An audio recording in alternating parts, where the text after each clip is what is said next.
우리가 이제 지난 시간에 이어서 또 이제 배지 자체의 이게 고려사항을 보게 되면요, 수경재배 방식에 따라서 이제 보수력에 따라서 적합한 수경재배 방식이 달라진다는 거고요. 재배 기간이 길수록 관리가 용이한 배지 사용하게 되고요. 재배 기간적인 특성이 변하지 않는 배지가 좋을 것 같고요. 배지 사용 기간은 우리가 보통 한번 구입을 해서 한 몇 년간 사용할 수 있는 경향들이 있는데요. 보통 이제 이렇게 되면은 특히 유기 배지 같은 경우는 시간이 지남에 따라 어떻게 된댔어요? 배지로서의 기능이 사라지고 흙과 같아진다고 했죠. 그래서 배수 능력이 떨어지는 나쁜 배지가 되기 때문에 우리가 고려를 좀 할 필요가 있고요. 그 다음에 배지에 흙먼지가 혼입되기 쉬운 조건에서는 병 발생이 많아진다. 그래서 자주 교체해야 되는데요. 이게 뭐냐면은 우리가 오실을 이제 수경재배 설치할 때 바닥에 이제 멀칭을 깔거든요. 예를 들어 방수포나 이런 걸 깔게 되어 있는데, 이때 흙이 온실 안으로 들어와서 비산해 가고요. 이게 공기 중에 비산해서 배지로 들어가게 되면은 토양에 있는 이런 병해충들이 들어올 수가 있어요. 그래갖고 우리가 이런 걸 막기 위해서 토양을 전부 다 밀봉해야 되는데, 우리가 이제 다음 주에 이번 주 금요일 날 견학을 가게 되면 들어갈 때 아마 배지 그 온실 입구에서 발판 소독을 하게 돼 있을 거예요. 아마도 발판 소독을 하는 이유가 바로 신발에 묻어 있는 흙에서 미생물들이 배지로 못 들어가기 위해서 이제 발판 소독을 하는 것들이거든요. 그래서 이런 배지를 오래 사용하게 되면은 아무래도 이런 흙 같은 것이 들어오기 때문에 배지에 이제 풀마리병이라든가 여러 가지 병해충이 들어올 확률이 올라가겠다는 거예요. 그래서 자주 교체해야 된다. 그리고 자체 이게 고려사항인데요. 이제 지역 정정인데 이제 보수력이, 그러니까 흔히 말해서 이제 잘 설비가 멈추는 지역 같은 경우에는 보수력이 좋은 배지가 유리하겠죠. 보수력이 좋다는 얘기는 뭐예요? 시간이 오래 지나도 물을 갖고 있다는 얘기가 되겠잖아요. 그러다 보니까 물이 끊어져도 사용할 수 있겠죠. 주위에 같은 배를 사용하는 경우가 많은 것을 이제 사용하는 게 좋겠고요. 그 다음에 사회적 동향, 정치나 환경장치의 방향성을 고려한다. 그래서 요즘에 안면 배지가 몸에 나쁜 건 아닌데, 안면 배지 같은 경우가 이제 조금 민원들이 들어오는 경우가 좀 있고요. 그다음 코코넛 배지도 지금 환경단체에 영향을 받는데, 코코넛 배지를 사용할 때 처음 사용하잖아요. 거기서 빨간 물이 나와요. 근데 빨간 물이 나쁜 물은 아니에요. 우리 흔히 말해 참나무 같은 진액에서 나오는 그런 빨간 물들인데, 이 식물한테는, 그러니까 사람한테 해롭지는 않은데 거기서 팩틴 같은 게 나온다고 하더라고요. 이런 것들을 잘못하면은 물고기가 기절한대요. 그런 거 진하게 맡으면은. 그래서 그런 거에 의해서 환경단체에서 이제 그런 오염물질 내보냈다는 이런 얘기가 나올 수도 있어서 가끔 일반 시군에서 연락 오는 것들이 있어요.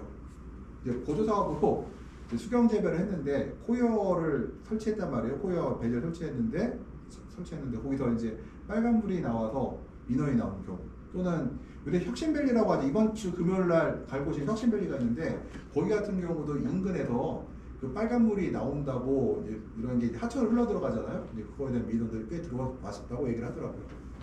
그 다음에 그 배지의 재활의 가장 형태 또는 환경 오염이 적어야 된다고 해서 최근에는 이제 유기 배지로 많이 쓰는 추세고요.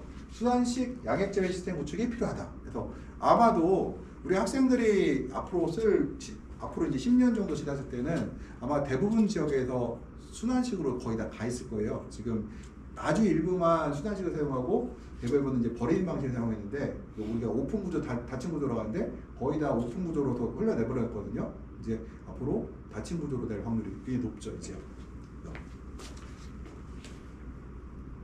그다음에 배지 종류에서 보면은 우리가 현재 국내에서 사용하는 배지는 뭐다?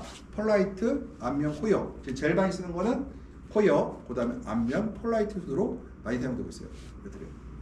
그래서 이제 특히 안면하고 코이어 배지 같은 경우는 과체류 재배에서 주로 많이 쓰고 있고요. 펄라이트는 화훼 재배 단지에서, 그러니까 장미나 국화나 이런 거 키우는 데서는 아직도 펄라이트를 좀 사용하고 있는 편이 되겠어요. 이들 모두는 특성이 좀 다르고요. 이들 배지의 특성을 좀 이제 공부해 보는 것이 이번 시간에 공부의 목표가 되겠습니다. 이것들이요. 이제 펄라이트의 특성을 좀 이제 배지별 특성을 볼게요. 이제 가장 많이 쓴 세 가지에 이제 보게 되면은, 배지의 주재료가 뭐예요? 첫 번째, 펄라이트는 광물 자원이죠. 그 중에서 바로 뭐예요? 진주암이라고 하는 돌이에요. 하얀색 돌이 있는데 이것을 가공해서 만든 것이 바로 펄라이트가 되겠다. 안면은 뭘 갖고 만들어요? 현무암이죠. 현무암을 녹여서 부풀려서 만든 것이 현무암이고요. 호연은 코코넛 껍데기죠. 과일의 그런 농산물이죠. 전처리 능력은 전처리 볼게요. 폴라이트 불필요하고요. 그 다음에 안면은 불필요하고요. 호연은 전처리가 필요해요. 근데 지금 시중에 파는 배지들은 전처리가 되어서 오는 배지가 많은데요. 그래도 혹시 한번 모르니까 전처리 하고 사용하긴 하거든요. 과거에는 전처리를 오래 했어요. 근데 지금은 전처리를 좀 짧게 하는 편이에요. 근데 전처리는 왜 하느냐? 제형 처리가 더 있죠. 왜 코이어 배지에서 제형 처리를 할까요?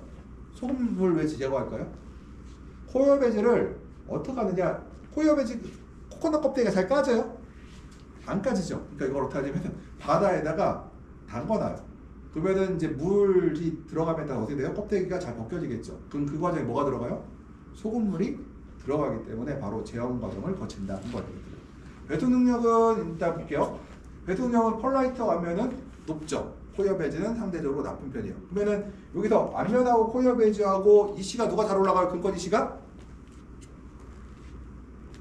배수 능력이 낮을수록 근권 이씨가 높다고 그랬잖아요. 배수능력이 낮을수록 그러면은 코이어 배지가 배수능력이 떨어진다고 볼 수가 있고 그래서 이씨가 높을 확률이 높고요. 양액 관리가 일단은 펄라이트나 안면 같은 경우 용이한 편이고 코이어는 조금 까다롭다. 순환식이 펄라이트와 안면 같은 경우는 굉장히 쉽게 할 수 있는데 코이어 배지는 유기 배지잖아요. 그래서 그리고 뭐가 나와요? 그 안에서 색소가 나오죠. 색소가 나와서 소독하는데 많은 어려움이 있어요. 그래서 우리가 흔히 제일 많이 쓰는 게 UV, 그러니까 적외선, 자외선으로 소독하는 경우가 많은데 UV가 색소를 만나면 통과를 잘 못해요. 그러다 보니까 UV 처리가 잘 안 되는 단점들이 있더라는 거죠. 그 다음에 가격을 볼게요. 폴라이트가 제일 비싸요. 50리터 정도에 우리 보통 40리터, 50리터 쓰는데 배지 하나 가격이 거의 10,000원에 육박한다. 그 다음에 안면 같은 경우는 한 3,000원 정도 우리가 중간이고요. 코이어 배지는 한 2,000원 초반대로 볼 수가 있어요. 배지 변화는 폴라이트도요. 이게 그 뻥튀기 돌이다 보니까 아무래도 시간이 지남에 따라 더 가루가 좀 생기는 경향들이 있다는 거고요. 그 다음에 안면은 변함은 없어요. 변화 없이 고정되어 있는 상태고, 그 다음에 코이어 배지는 미생물이 이제 이걸 분해시키겠죠. 그러다 보니까 이 분해시키는 과정들이 있다 정도.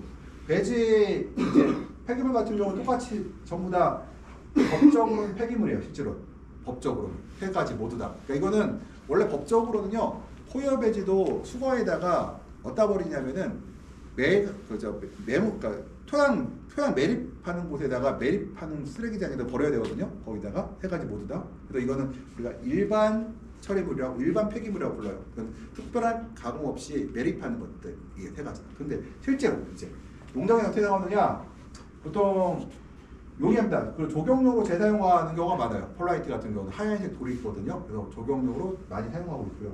안면 같은 경우는 우리가 이 재사용이 어렵고요. 일반적으로는 이제 폐기물 업체에다 맡겨야 되고 이제 일부 농장에서는 자기가 갖고 있는 논에다가 버려서 처리하는 경우가 있어요. 그다음 코이어 배지는 이거는 토양 계량제로 많이 쓰이거든요. 그래서 실제로 이런 농장들에서 내가 물빠지, 그러니까 토양이 물리성이 안 좋은 농장들에서 인근에 있는 수경재배 코이어 배지를 갖다가 수거에다가 자기가 토양 계량제로 사용하는 경우가 많고요. 과수원에도 이거 많이 뿌립니다. 이거 코이어 배지 갖다가. 그래서 좀 실질적으로는 코이어 배지가 조금 더 그 폐기 처분 용이하다. 그래서 지금 안면을 쓰다가 코이어로 바꾼 대형 농장들이 있어요. 근데 물어보면 왜 안면을 내서 코이어로 사용하느냐 물어보면요. 재배는 안면이 용이한데 나중에 폐기물 처리가 귀찮아서 코이어 배지를 사용하고 있다. 이렇게 얘기를 많이 하고 있습니다. 지금. 그다음 무게는 우리가 1입방미터당 이제 볼게요. 130kg 정도 되고 있죠. 폴라이트는. 그다음에 안면은 제일 가볍고요. 코이어 배지가 제일 이제 코이어 배지가 이제 코이어 배지가 40에서 110kg 나오고 있고요. 그다음에 함유 양분은 폴라이트하고 안면은 없어요. 코이어는 보시면 있죠. 저기 염이 있는 거 볼 수가 있고 특히 포타슘하고 나트륨이 많은 거 볼 수가 있고요. 우리가 이씨 같은 경우도 물을 넣게 되면은 폴라이트는 중성에 갖고 비료물이 없고요. 안면도 중성에 갖고 물이 없고 반면에 코이어 배지는 약간 4.8부터 6.9로 해서 약간 낮을 수도 있고 약간 높을 수도 있다. 왜냐면 코이어 배지를 어디서 생산하냐에 따라서 이게 유기배지이기 때문에 조금 다를 수가 있거든요. 그다음에 양이온 취약 능력은 어때요? 폴라이트나 안면은 없다고 보는 게 맞아요. 0.1, 0.2, 0.2, 0.4잖아요. 이거는 사실 없다고 생각하시면 돼요. 0이라고 생각하면 되고요. 그 다음에 포여 배지는 얼마예요? 320에서 550이죠. 굉장히 뭐요? 양이온 취약 능력 치고 가로치고 CEC예요. CEC가 매우 높다는 걸 볼 수가 있죠. 그래서 CEC가 높아서 제가 여쭤봤었죠. 안면하고 폴라이트 대비 철을 포여 배지에서 몇 배 넣는다? 보통 2배 든다고 했어요. 왜? CEC가 높아서 철을 지가 갖고 있거든요.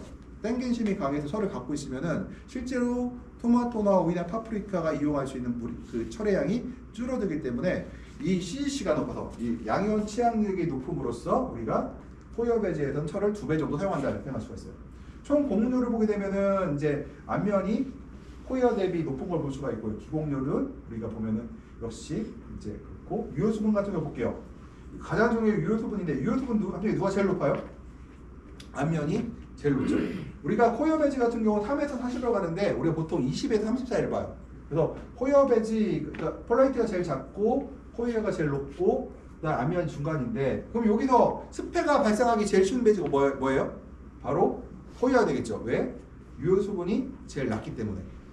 그 다음에 재배 안정성은 폴라이트가 제일 높고 그 다음에 안면, 포여인데 순서가 이렇게 된다고 볼 수가 있어요. 근데 이 이유가 바로 습해 때문에 그렇거든요. 폴라이트는 볼륨이 되게 커요. 40에서 50 이상 쓰는데 배지가 건조한 대신 물도 많기 때문에 배지 볼륨이 크기 때문에 유효수분은 관리가 편하다 이렇게 그러더라고요. 가격을 볼게요. 보통 농가 인도 거를 보게 되면 폴라이트가 이제 보통 4리터가 5,000원, 100리터가 9,000원인데 많이 올랐어요. 폴라이트는 지금 이것보다 더 비싸요. 그다음 안면 같은 경우는 2,800원에서 2,700원인데 얘도 좀 올랐어요. 3,000원 초반대로 지금 올라간 상태고요. 그다음 포여 배지는 한 2,400원대 정도예요. 그래서 제일 비싼 게 폴라이트 안면 포여 순이다 생각하시면 돼요. 그러면 내가 이제 문제가 폴라이트 배지가 가장 싸다. 맞아요, 틀려요? 틀렸죠. 여기서 포여 배지가 3개 중에 제일 싼 편이다 이렇게 생각할 수가 있어요. 폴라이트는 이제 국내에서 많이 사용 배지라고 하는데 이건 좀 옛날 자료고 지금은 이제 사용량이 많이 줄었다. 제가 처음에 25년 전만 해도 저도 폴라이트로 수경재배 시작했거든요. 그때는 폴라이트가 가장 많았고 그 다음 안면. 그때 포여가 없었어요. 포여가 나온 지가 얼마 안 돼요. 그 전에는 폴라이트 아니면 안면이었는데 이게 이제 그 당시면 저희 충전식을 쓰다 보니까 거의 폴라이트를 사용했었고요. 우리가 이제 토마토 과채로 뭐 많이 쓰고 있고 그다음에 농업용 폴라이트를 생산하고 판매하고 있는데요. 뭐 경동이라는 걸 생산하고 있습니다. 폴라이트 재료는 일단 규산질이 많은 사상함의 일종인 진주함을 천도 시장에서 가열해서 팽장시킨 배지다. 뻥튀기 과일이고요. 중국에서 원석을 수입해서 제조하고 있다. 그래서 중국하고 사이가 안 좋을 때는 이것도 굉장히 어려워요. 그리고 종류는 입자로 있는데 1호, 2호, 3호가 있어요. 여기서 이제 헷갈리는 게 있어요. 1호가 커요? 3호가 커요? 1호가 크죠? 내가 미리까지 얘기 안 할 거예요. 폴라이트 1호가 제일 큰 거예요. 3호가 제일 작고. 가격은 어떤 순일까요? 3호가 제일 싸요. 1호가 제일 비싸요. 그래서 재밌는 게 1호는 할인을 안 해줘. 3호는 할인까지 해줘요. 같은 공정 가격이 있는데 그래서 3호는 덤핑이 오는데요. 1호는 없다고 하더라고. 그 이유가 1호가 별로 없대요. 생산 과정에서. 1호가 비싸고 2호가 그 다음 비싸고 3호가 비싼데 우리가 보통 수경재배에서는 1호를 선호해요. 폴라이트는 일단은 천도시에서 가열했잖아요. 그러니까 병해충이 있을 수가 없죠. 처음에 봤을 때는 천도시에서 살아남을 생명체는 없잖아요. 얘들요. 재배기간 중 화학적 변화 및 물리적 변화 없다. 왜? 진주함이기 때문에 돌이잖아요. 그래서 변화가 없는 편이거든요. 배지는 6.0에서 6.8, 8.0이며 치원 능력은 거의 없죠. 그래서 무기양분을 하나도 갖고 있지 않다 생각하시면 되고 배진의 물의 확산이 자유로운 표면이고요. 폴라이트는 무게의 3배에서 4배 되는 물을 갖고 있을 수가 있다. 그러니까 굉장히 돌인데도 불구하고 물을 많이 갖고 있을 수가 있죠. 왜? 그래요? 진주함 이 폴라이트에는 그 알갱이 안에 미세한 작은 구멍들이 많이 들어있다. 수시를 생각하면 돼요. 수세에 뭐가 있어요? 숯도 보면 구멍이 많이 뚫렸죠. 폴라이트도 거기에 작은 구멍들이 많이 뚫렸어요. 그 입자 안에 작은 구멍들이 들어있다. 그래서 단유부당 유효수분의 함량은 다른 비에 낮지만 유효수분이 함량이 낮으니까 뭘로 커버했어요? 배지의 부피, 사용 부피가 많아서 유효 수분이 오히려 많다. 그래서 우리가 보통 펄라이트 같은 경우는 1m짜리에 40에서 50m를 쓰거든요. 펄라이트는 40, 50m, 호이어는 20m, 안면은 15L를 써요. 보통 10에서 15L를. 그러다 보니까 유효 수분은 작은데 부피를 크게 쓰니까 유효 수분하면 실제로 유효 수분은 많다 이렇게 얘기할 수가 있죠. 이것들은. 그래서 관리가 편하다. 대신 가격이 비싸고 저는 사실 이게 안 좋아하는 이유 중에 하나 뿌리 발달 확인을 어려워요. 펄라이트 배지가. 그다음 특성 중에 하나가 공국이 많고 투기성이 우수하여 뿌리의 산소 공급이 원활하다. 그러니까 흔히 말해서 습해가 날 확률이 적다 이렇게 생각할 수가 있죠. 그 다음에 배진의 조절이 쉬워 안정적 재배 가능하다. 평창등 펄라이트는 원석의 5배나 20배가 되기 때문에 부피가 무게가 130에서 180g 정도 1리터에 만들 수가 있고요. 그래서 가볍고 설치가 쉽다. 반복하여 사용할 경우 스팀 소독이 가능하다. 그래서 펄라이트 같은 경우는 가격이 비싸잖아요. 부피가 크고 그러다 보니까 보통 한 번 사용하고 버리는 게 아니라 그 토양 소독하듯이 뭐 이런 소독을 통해서 우리가 재사용하는 경우가 많아요. 뭐 스팀 소독은 되어 있다고 하지만 일반적으로는 이제 랍스라든가 그러니까 차염산 나트륨이라든가 아니면 과산화수소 같은 약종을 통해서 배지를 소독하고 사용하는 경우가 많다. 배지 방식 사용할 경우 많은 수의 작물들이 동일한 배지 내에 위치하게 되어 뿌리 병해가 쉽게 만들 수 있으므로 자루 배지를 권장한다. 그래서 옛날 충전식 같은 경우는 50m씩 100m씩 단일한 베드 위에 설치됐거든요. 충전식이었거든요. 근데 요즘은 자루식으로 많이 나와 있어요. 이것도요. 자루식은 1m밖까지밖에 안 나오겠죠. 뿌리병 2,000년이. 펄라이트는 배수성이 좋으므로 수경재배 이후에 커네이션, 국화된 삽목재배도 좋다. 배수성이 좋다. 물 빠지면 되게 좋은 배지라고 얘기할 수가 있겠죠. 그래서 삽목재배도 많이 사용되고 그래서 보통 삽목재배, 아까 그랬죠. 국화재배 많이 사용되고 있잖아요. 그래서 삽목에서 많이 사용되고 있다.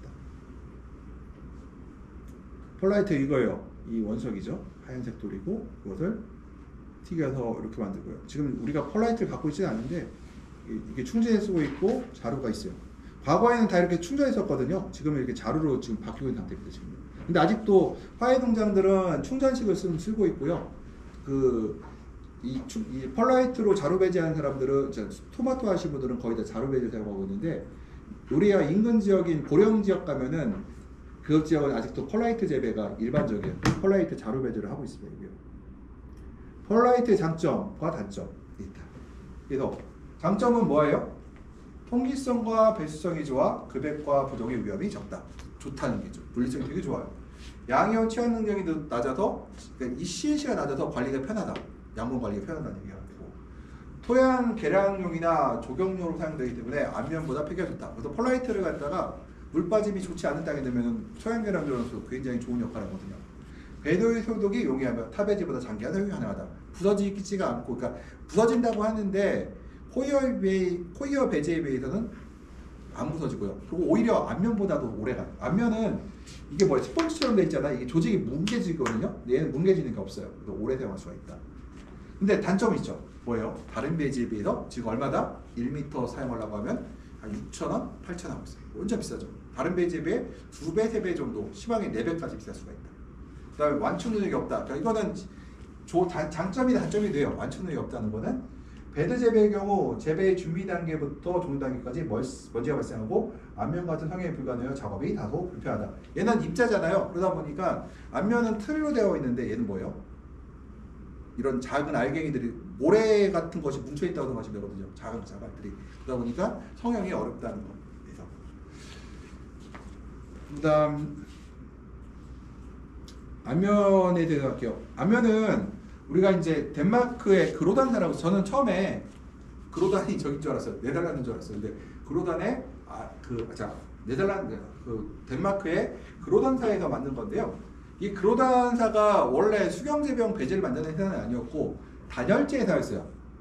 우리가 이제 여름에 시원하고 겨울에 따뜻하려면은 이런 벽돌 사이나 이런 사이에 단열재를 넣죠. 그래서 원래 안면이 단열재로 사용된 건축 자재였단 말이에요. 이것들요. 근데 이게 문제가 뭐였냐면은 이게 불량이 난 거예요.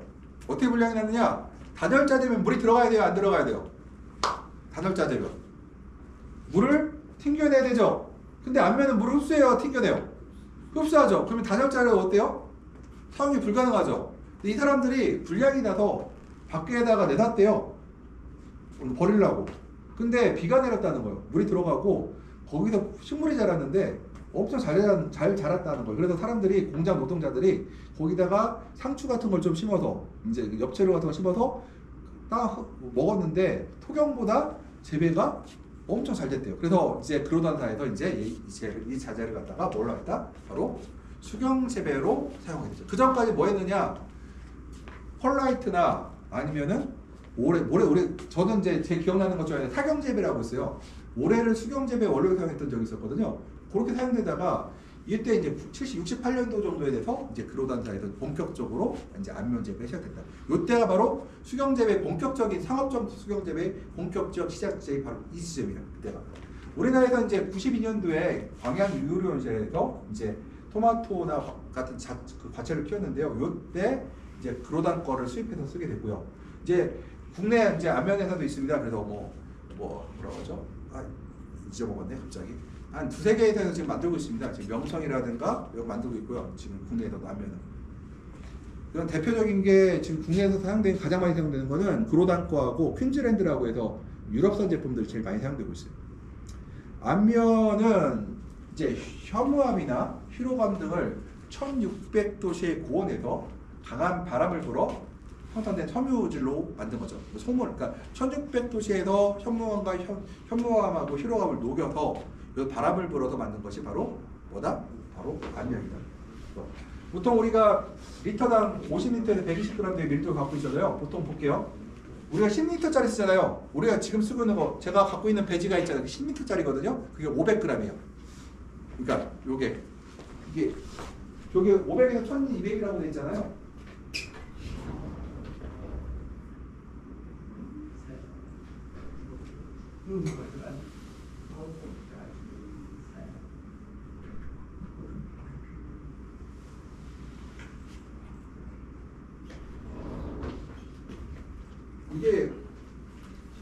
이게 500g짜리거든요. 부피에 비해서 어때요? 굉장히 가볍죠. 부피에 비해서. 여기다 물이 꽉 차면 이게 10kg가 되거든요. 9.5kg가 되고 하나가. 굉장히 가볍죠. 그래서 이게 95% 이상 공급을 갖고 있다고 하는데 여기다가 물을 채우면 500g짜리가 10kg가 돼요. 이게. 그러니까 엄청나게 거의 다 물에 담가 있습니다. 그래서 저희가 안면 무게를 계산할 때는 배지의 무게를 계산하지 않아요. 왜냐? 오차법에 들어간다고 해서 그냥 무시해버려요. 우리가 배지 측정할 때. 코어 배지 같은 경우는 무게를 집어넣는데 안면 같은 경우는 무게를 빼고 계산해요. 무게를 그냥 생각하지 않아요. 그 다음에 보통 우리가 원석 굉장히 가벼운 배지고 공구를 많이 갖고 있다고 할 수가 있고요. 안면 특성은 입자가 분포가 균일하여 무리 확산이 균일하다.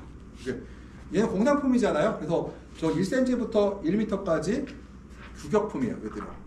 그다음 코이어나 펄라이트는 안 그렇겠죠. 코이어 같은 경우는 농산물이기 때문에 구역마다 다 다르다고 볼 수가 있어요. 유효 수분이 함량이 많아 안정적으로 재배 가능하고 전체 체적의 90%까지 흡수할 수 있고 10리터니까 9리터까지 물을 흡수할 수 있다는 얘기 되고, 그러니까 90리터가 9리터에다 물 배지 무게 하면 거의 10kg가 되겠죠. 그래서 우리가 그렇게 따지고요. 여기서 이제 실제로는 60% 그다음에 공국이 많아 통기성이 우수하며 뿌리의 산소공급이 원활하다. 높은 그러니까 1600도씨에서 가열했기 때문에 병균과 해충이 있을 수가 없겠죠. 재배 기간 중 화학적 변화면 물리적 변화가 없다. 그래서 이거를 물리적으로 충격을 주지 않는 이상은 물리적 변화가 없다는 거 생각하시면 돼요. 그 다음에 재배 기간 중 화학적인 변화, 배진의 점검이 쉬우며 쉽죠. 찢어서 볼 수가 있죠. 배진의 조절이 쉬워 재배가 안정적이다. 부피에 비해 가벼워 철거치 및 철거 작업이 용이하다. 굉장히 용이하죠. 마르면은 걷어내기 되게 쉬워요. 반복하여 사용할 경우 스팀 소독을 한다고 하는데 안면 사용하신 분들은 거의 1년 사용하고 버리신 분이 대부분이다 볼 수가 있어요. 안면 볼게요. 이렇게 보여드렸고 여기서 큐브 제거가 있는 거고요. 장점은 석영 배지가 보급되어 있어 그 자신이 배드 역할을 하므로 배드가 별도로 필요 없는 경우가 있어요. 그래서 스페인 같은 경우는요, 바닥에다 비닐 하나 깔아놓고 이 안면 배지를 올려놓고 농사 짓는 경우가 많아요. 배드 설치하는데 비용이 발생하니까 그렇게 하는 경우도 있고, 모양이나 이화학적 특성을 쉽게 바꿀 수 있고요. 그러니까 모양을 바꿀 수가 있겠죠. 이거를 쉽게 높이를 이 가공품이니까요.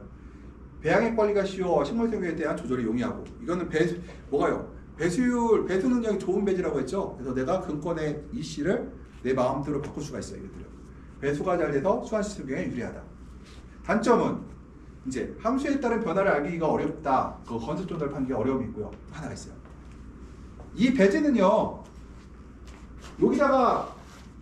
여기다가요 점적을 꼽잖아요. 물이 채워질까요? 안 채워질까요? 안 채워져요. 다 밑으로 빠져요. 안면 배지는 이게 특징이. 그래서 이거는 포수를 해놓고 나서 드리플을 꼽아야 물이 전체로 수질에 들어가지, 처음 포수를 하지 않고 바로 꼽으면 어떻게 된다? 전부 다 물이 수직 배수가 돼요. 이거는 물이 채워지지가 않아요. 그래서 이게 코어 안면 배지는 특징이 배지의 함수율이 너무 떨어져서 30%밖에 떨어지지 않아요. 물을 다시 채우기가 매우 어렵다. 그래서 이 코어 안면 배지의 가장 큰 문제점은 이게 말랐을 경우에 다시 회복하기가 굉장히 어렵다는 거예요. 굉장히 어렵다는 거. 그래서 한번 건조해서 회복하기 어렵다 이거를. 그 다음에 수경 재배용 배지 중에서 패기가 어렵다. 왜냐면은 이 배지가 이제 성면은 이게 우리가 조심할 게 있어요. 얘는 성면과 어떻게 다를까요? 달라요. 성면은요, 우리가 광석을 캐면은 성면은 그 자체가 섬유예요. 돌 자체가 섬유라는 거예요. 그러니까 그런 섬유가 된 돌이 있어요. 유리 섬유는 어때요? 규산을 녹여서 유리를 만든 거죠. 사람은 찌르잖아 이것들이요. 근데 얘는 그게 아니에요. 얘는 현무암을 녹인 거기 때문에 전혀 다른 형태의 돌인데, 이제 환경단체나 아니면 인근에서 이걸 보게 되면은 우리가 유리섬유라든가 성면과 오해를 하신 분들이 있어갖고 이게 민원의 소지들이 좀 발생할 수가 있다는 거. 그래서 실제로 이게 안면에 그러니까 그런 환경 시군 환경과에서 이게 안면 노출시켜놨다고 신고가 많이 들어온다고 하더라고요. 이것들이.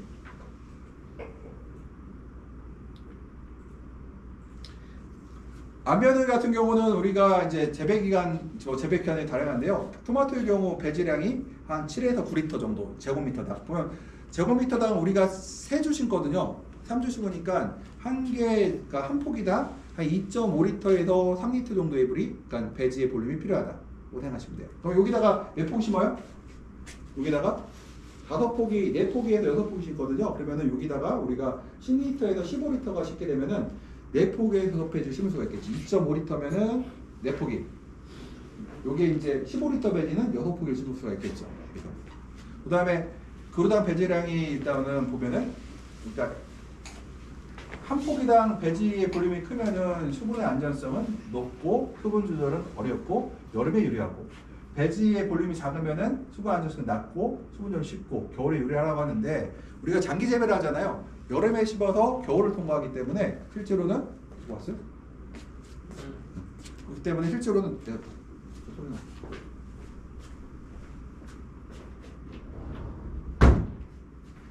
보통 우리가 10에서 15리터 배지를 쓰고, 15리터 배지는 한 6포기 심고요. 10리터 배지는 4포기 정도 심는 것이 맞을 것 같아요. 이 정도면. 과체류의 경우. 기본적으로 우리가 기본적으로 안면은요, 한 번 사용하고 폐기를 하는데요. 우리가 이제 2년 사용하는 경우도 가끔 있어요. 이런 경우에는 이제 뭐 관리를 잘해야 되는데, 이때 이제 특징이 이 안면 같은 경우 볼게요. 뿌리가 뻗잖아요. 뿌리에 길이 날 거 아니에요. 이런 걸 우리 감안하셔야 돼요. 그래서 뿌리가 뚫고 들어가서 길을 내놓으면은 뭐가 나올 수가 있어요? 헛배기라는 게 나올 수가 있죠. 헛배기 뭐라고 했어요? 들어간 양액이 그대로 배지를 통과하지 않고 그대로 나온 걸 우리가 헛배기라고 했어요. 그 다음에 우리가 안면을 재생하기에 필요한 사항으로는 우리가 수학 종류 2점부터 급액치를 낮춰서 말기에는 근권 목표를 1.1점으로 유지한다는 게 되었고요. 수확이 종료되면 물로 관수하여 배지 양분을 바깥으로 배출시키고 휴보와 작물을 제거하고요. 그 다음에 과산수도 약제를 통해서 우리가 소독을 하고요. 작기가 종료된 후에는 다용할 때까지 어느 정도 함수를 유지해야 된다. 그래서 30% 이상 수분을 유지하고 해야 되고, 너무 말리면은 호수가 어렵다는 거.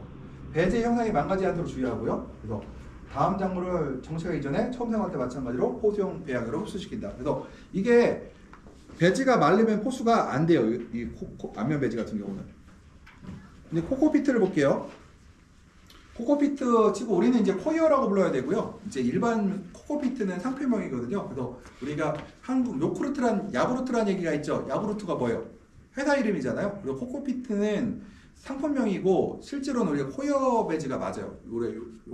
우리가 요거트라고 하잖아요. 요구르트라고, 원래 이제 요거트가 맞는 말이죠. 그래서 코이어가 요거트고 코코피트는 야구르트라고 말이랑 똑같다고 하시면 돼요. 코이어는 이제 인도 쪽, 남인도 쪽에서 주로 생산되고 있고요. 동남아 지역에서 생산되는데 코코넛 열매에서 수출하고 있죠. 그래서 근데 우리가 얘기할 때 보통 업자분들은 얘기할 때 스리랑카 게 품질이 제일 좋다고 알려져 있어요. 스리랑카에서 생산되는 것들이. 그리고 우리나라에 들어오는 건 거의 다 스리랑카 제품들이야.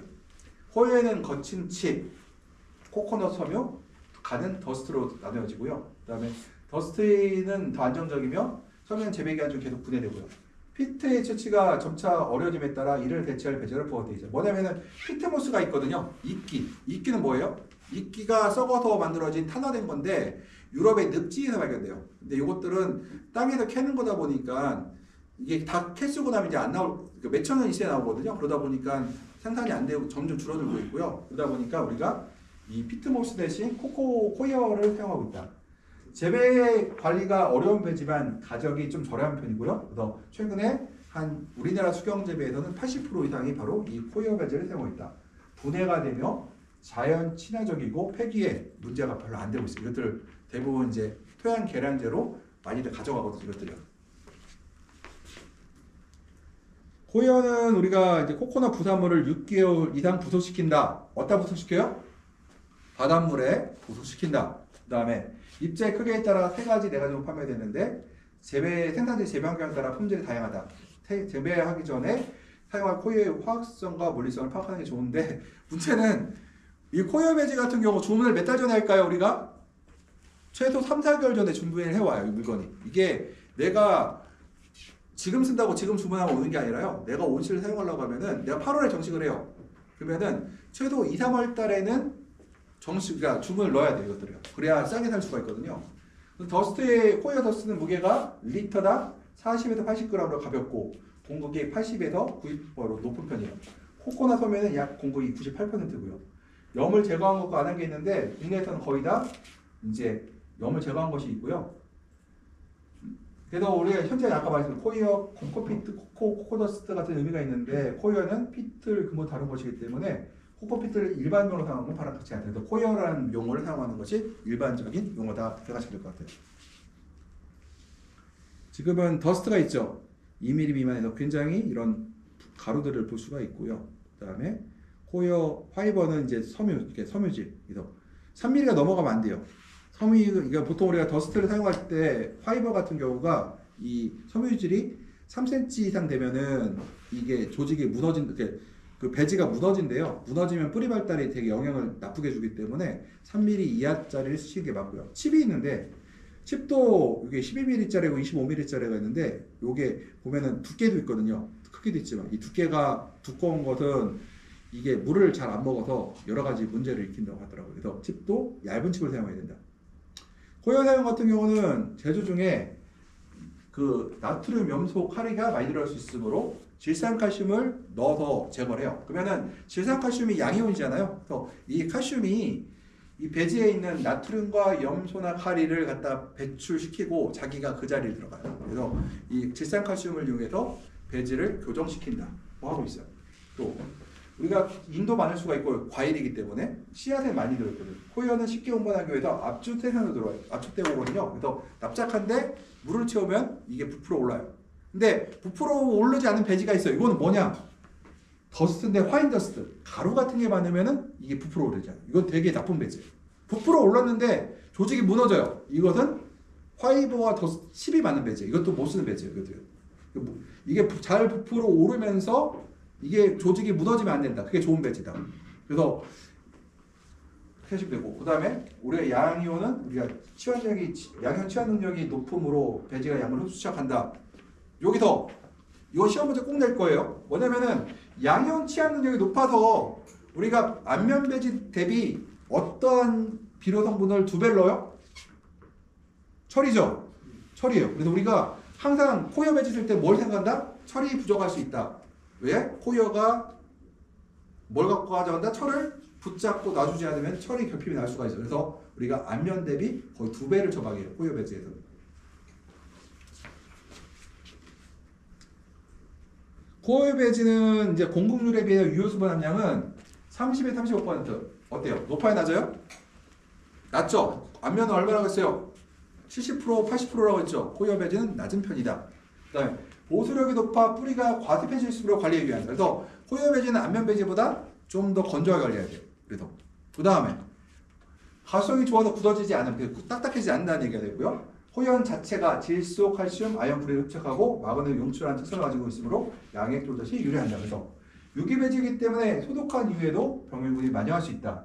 재배기간 중에 계속 분해되기 때문에 물리학상이 변한다. 흡착력이 뛰어나기 때문에 농약을 과주할 경우 배지 무게보다 훨씬 많이 과주해야 된다. 이 때문에 농약 잔류의 문제점을 갖고 있다. 그러니까 유기배지는 특징이 뭘 갖고 있으려고요. 그러다 보니까 더 많은 비료를 줘야 되고 더 많은 농약을 줘야 된다는 거죠. 호여의 장점은 뭐예요? 저렴하다. 최고 좋은 것. 그 다음에 두 번째가 뭐예요? 폐기가 다른 배지에 비해서 굉장히 용이한 편이다. 특히 안면에 비해서 굉장히 용이하다고 얘기할 수 있어요. 제품에 따라 품질이 매우 다양하기 때문에 품질을 통일된 품질을 얘기할 수가 없어요. 내가 예를 들어서 서원양의 약국을 써. 배지 사왔어요. 그러면은 작년에 갖고 온 서원양의 제품하고 올해 갖고 온 서원양의 제품은 다르다. 또 이럴 수도 있어요. 서원양의 제품이 8월 달에 국내에 들어온 제품하고 10월 달에 들어온 코이어 제품이 다를 수 있어요. 그래서 우리가 항상 이 코이어 제품들은 코이어들은 이건 농산물이기 때문에 품질이 그때 달라질 수 있다 정도는 우리가 알고 있어야 된다. 그래서 그게 나쁜 거죠. 그 다음 전처리를 하지 않은 것은 재배가 용이하지 않고, 그 다음에 전처리 과정에서 세척이 많이 발생하며 환경 오염을 일으킨다. 내가 배양액을 칠산칼슘을 넣었어요. 그러면은 이건 어떻게 돼요? 바깥에 버려야 되죠. 이건 재활용할 수 있어요? 없어요? 재활용이 안 되죠. 그러니까 이거는 환경에 나쁜 영향을 줄 수가 있겠죠. 질산 비료가 간물로 들어가면 부영의 원인이 되겠죠. 이것들은.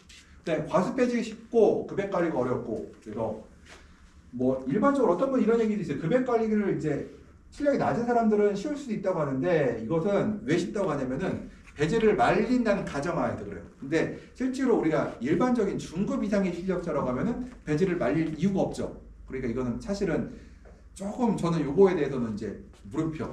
그러니까 정상적으로 재배하면은 재배가 까다로운 건데 재배가 쉽다고 말하는 사람들은 이상한 거죠. 조금 뭐라고 하죠. 너무 재배를 못하기 때문에 쉽다고 얘기하는 거고요. 그 다음에 이제 양분 흡착 능력이 높기 때문에 초기 생육 시 양분 조절이 이렇게 쉽다. 그래서 말씀드렸듯이 코이어 배지 같은 경우는 처음에 3.5로 공급하는 경우가 많아요. 이 양분을 잡고 있기 때문에요. 재배기간 중 배지 내 물리학적 조건이 변함으로 어렵다. 즉 배양의 코이어 성분이 함께 포함되어 있기 때문에 배액을 재송하기 어려운 단점이 있다. 그래서 배액을 재순환할 때 코이어 배지 같은 경우는 그 비료물을 재활용할 때 더 까다롭다. 필터링을 더 잘해야 되고요. 그 유기물이다 보니까 아무래도 미생물이 배지를 이렇게 분해해 버리잖아요. 그럼 물에 타서 들어갔을 경우에 필터에 걸러지지 않고 들어갈 수가 있거든요. 그러면 그것들도 이제 그런 것 때문에 배지의 미생물이 더 소독하기 어렵다는 거예요. 제작이 어렵다는 거고요. 톱밥은 넘어갈게요. 톱밥 같은 경우는 저도 한번 썼다가 쓴 게 아니라 테스트를 해봤는데 어떤 문제가 있었냐면은 이제 뭐 여러 가지가 있었잖아요. 제일 큰 문제가 저거 있어요. 물을 코어나 앞면에 비해서 물을 많이 못 갖고 있어요. 바로 배출되더라고요. 그래서 톱밥도 옛날에 사용되고 있었다. 톱밥 같은 경우 이제 뭐 있었고요. 톱밥이 있고 톱밥은 이 정도 톱밥 쓰고 있다 정도만 생각하고 그다음 자루 배지 들어갈게요. 자루 배지 자루 및 배드인데 이렇게 해서 요거는 여기까지 하자 그냥. 제 배지까지 할게요. 조금 결조시까지 하더라도 배지 형상은 이제 보통 우리가 배지는 자루나 베드에 담겨서 사용될 수가 있죠. 그래서 자루나 베드의 모양 옛날 나온 베드는 이런 베드가 있어요. 어떤 베드냐면 이렇게 그릇처럼 돼 있어요. 그럼 어떻게 해요? 여기다가 배지를 채운 다음에 사용하죠. 요즘 배지는 어때요? 이렇게 놓고 자루를 올려놓죠. 두 가지 형태를 말해요. 충전식, 그러니까 여기서 보면은 배기에 담겨 사용되는 것, 이건 바로 우리가 충전식 배지라고 하고 베드라고 하고요.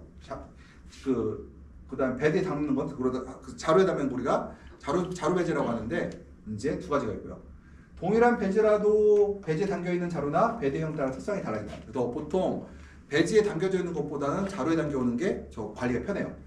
배지의 용량은 수분 함유와 관계가 있으므로 우리가 작물의 흡수 능력과 근권의 크기를 고려해서 크기를 결정한다. 그래서 큰 작물은 배지의 크기가 크고요. 작은 배지는 작아요. 그래서 거기 앞면 같은 파프리카가 배지가 일반적으로는 토마토나 오이 대비 좀 작은 편이에요. 우리가 배지 자루 배드 조건은 생육이 좋아야 되고 운반이 용이해야 되고 가격이 싸야 되고 입수가 용이해야 된다. 그래서 이곳은 좋아야 된다는 거고요.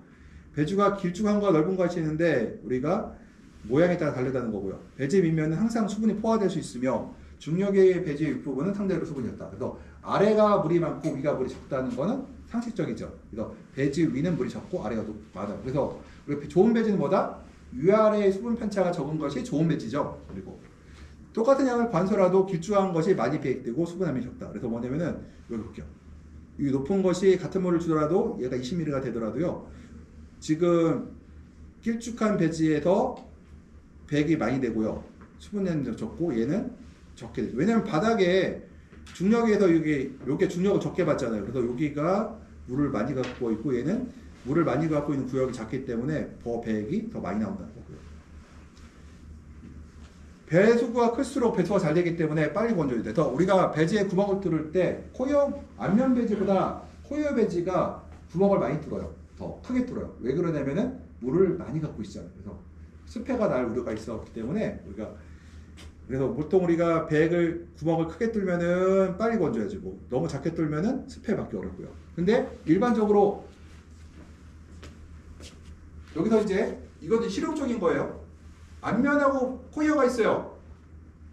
누가 유효수분이 많아요?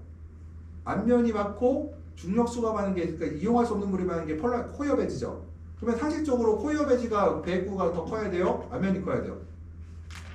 코어가 더 커야 되죠. 코어 배지는 일반적으로 그래요. 앞면 대비 구멍을 더 크게 키워야 돼요. 구멍의 개수 늘리거나. 그래서 배수구의 위치가, 그래서 이런 어떤 문제가 있냐면은 요즘에 나오는 배지 중에서 옛날에 지금 네덜란드의 자료들이 다 이걸 기준으로 만들었거든요. 근데 요거 기준으로 배수를 뚫으라는 내용들이 있어요. 근데 그것들은 너무 작다 보니까 실제로 코어 배지에 습해들이 많이 발생을 해요. 그래서 우리가 실제로는 이제 그렇고, 그 다음에 배수구의 위치는 뭐예요? 어디에 위치한다? 가장 낮은 곳에 위치한다. 가장 낮은 곳에 위치해야 돼요. 가로치고 여기다가 뭐예요? 가장 낮은 곳. 나올 수 있죠. 이건 상식이요. 배액구 위치는 어디? 배액구 위치 얼마 어디? 배액구 위치는 어디에서 들어야 돼요? 이건 100% 시험 문제 낼 거예요. 배액구 위치는 가장 낮은 곳에 설치한다. 가장 낮은 곳에 설치한다. 이거는 상식이에요. 머릿속에 항상 낮은 곳에 설치해야 돼요. 가장 낮은 곳에. 그래 습해가 안 나요. 배지에 배양 과다하게 남는 위험을 방지할 수가 있다는 거고요. 가장 낮은 곳에 들어야. 정식시 관리에서 이제 지하부 관리가 있는데, 여기까지만 하고, 여기서 지하부식부터는 다음 시간에 할게요. 다음 시간에 여기까지 하고 시험 문제 내야겠네요. 여기까지만 하고. 여기까지 된 아니다. 한 페이지 남았구나. 지하부 관리는 보게 되면은 배양의 조성에서 배지의 이시는 상토의 이시보다 반드시 낮아야 뿌리가 배지에 잘 정착한다. 그리고 일사량이 적을수록 농도를 높게 하고요. 그 다음에 그러니까 광이 많으면 이시를 낮게 한다는 얘기죠. 생기구 쪽에는 배지의 pH가 높아지므로 아모니아테를 적극적으로 공급한다. 여기서 아모니아테를 공급하는 방법이 뭐가 있어요? 십수염을 쓰면 되죠. 그래서 정식 초기에는 일반적으로 십수염을 쓰는 게 좋아요. 과체를 대비해서. 관수 전력은 정식의 일조하는 동안 시간 관수한다. 여기서 시간 관수한다고 돼 있잖아요. 이거는 큐브 육류예요.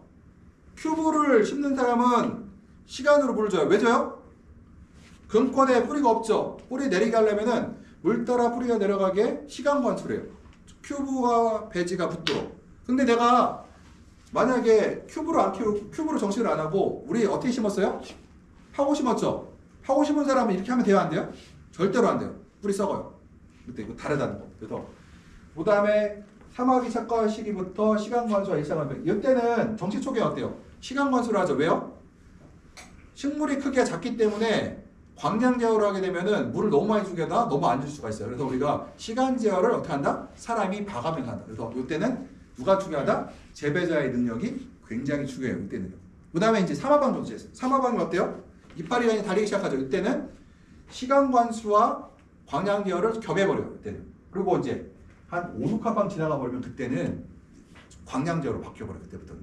삼화방까지 어때? 키가 그래도 작죠. 삼화방이 요만한데 오이도 한 12마리 되면 요만하거든요. 물을 다 주기는 어려워요. 아직도. 그때는 시간 관수와 광량 관수를 같이 한다. 그 다음에 그 이후로는 일사량 제어를 한다. 나중에 이제 시간이 지나고 정상적으로 이제 식물체가 다 크게 되면은 바로 뭐 한다? 일사량 제어로 넘어간다. 그래서 우리가 정식 전투전략을 어떻게 해? 처음에는 수동으로 물을 준다. 맞죠? 그리고 정식 초기에는 어떻게 해요? 수동으로 주다가 수동 제어와 광량 제어를 겹하다. 그 다음에 식물체가 성체가 되면 어떻게 해요? 그때부터는 일사량제로 들어가죠. 그때부터는. 처음부터 일사량 넣지 않아요. 처음부터 일사량 넣을 때 어떻게 넣느냐? 공무원들 저같이 이제 정시를 했는데 토요일에 안 나오잖아요. 그럼 어떻게 해요? 타이머로 딱 정해놓고 하루에 물 2번 들어가게 해놓고선 집에 가요. 근데 평상시에는 어떻게 한다? 배지 무게 들어보고 물 줄까 말까 결정하고 무거우면 안 주고 넘어가고 가벼운 물 주고 이런 식으로 하려고 해요. 처음에는. 왜냐 식물이 물이 먹는 양이 많지 않기 때문에요. 항상 확 체크하면서 줘야 돼요. 이렇게. 여기서 마치고 식사하러 가세요 이제. 네.